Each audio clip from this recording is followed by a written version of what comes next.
Your brain's glitching. Can you feel it? There's this strange, almost unbelievable relationship between how much you actually know and how confident you feel. So let's get right into this paradox, shall we? I mean, really think about that. What if that surge of confidence you're feeling, or maybe that little nagging voice of doubt, what if it's a sign of the exact opposite of what you think it is? Okay, so here's the core of it, the paradox in a nutshell. The less someone knows about something, the more confident they often are. But the more skilled you become, the more that confidence can just crumble into this crippling doubt. It sounds backward, right? But we've all felt it. And look, this isn't some rare thing only a few people experience. A massive 70% of high achievers report feeling like an imposter every single week. So if you felt this way, trust me, you are not alone. You're actually in the majority of skilled people. And let's bring this a little closer to home. Just imagine this.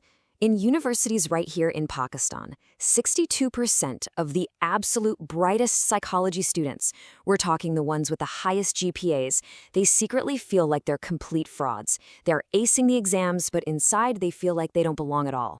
So to really understand why your brain does this, we first have to, diagnose the other side of the problem. This is our first stop on the journey, a place called Mount Stupid, home of the strange, blissful confidence of the truly unskilled. All right, let's put on our lab coats for a second. This condition has a name. It's the Dunning-Kruger effect. And at its core, it's pretty simple. You can be so bad at something that you actually lack the skills you need to even see how bad you are. Your brain is basically blind to its own blind spots.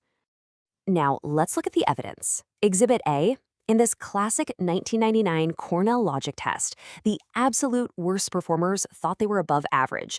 Get this, they actually scored in the bottom 12%, but they confidently rated themselves as being in the 62nd percentile. I mean, that's not just a small error, that's a massive disconnect from reality. And this isn't just some weird lab experiment. It happens out in the real world all the time. Exhibit B. Data shows that the most dangerous drivers on the road consistently rate their own safety skills as being in the top 80%. Their lack of skill makes them completely unable to judge their own skill. So the whole journey of learning something new often looks like this. After, say, 300 hours, you hit the peak of what some people call Mount Stupid. You've got high confidence, but pretty low competence. But then, as you keep going, maybe around the 1,000-hour mark, reality starts to sink in. Your confidence just crashes because now you finally know enough to realize just how much you don't know. And that crash? Well, it lands you in what's known as the Valley of Despair. This is the complete opposite of Mount Stupid. It's where real expertise and that crippling self-doubt finally meet.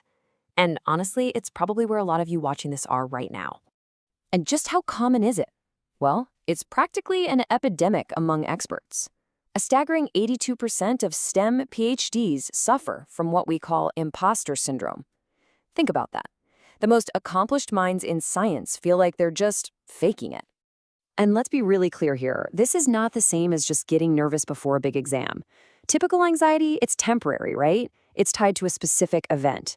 Imposter syndrome is a deep, persistent fear of being exposed as a fraud. It can stick around for months, even years, no matter how much evidence you have that you're good at what you do. So why on earth does this happen? It's because true expertise reveals the real scale of your subject. You see, a novice looks at a field of study and sees a small pond. But you, the expert, you see the entire ocean. And with that, you see the terrifying, endless depth of everything you still have to learn. But hang on a second. What if we've been looking at this all wrong? What if that feeling of doubt isn't a weakness at all? What if it's actually a sign of something much, much more profound? It's time we reframe this whole experience. So here is the most important takeaway. That feeling of being an imposter, that constant nagging doubt in the back of your mind, it is not a flaw in your character. It is not a sign that you don't belong. In fact, it's the exact opposite. That feeling, that's not you being a fraud. No, that is your metacognition, your brain's ability to think about its own thinking awakening. It is the signature of a true expert. And the science completely backs this up. You feel that doubt because you now have the skill to spot tiny, nuanced errors that other people just miss. Brain scans actually show that your brain's error detection circuits are 3 times more active than a novice's.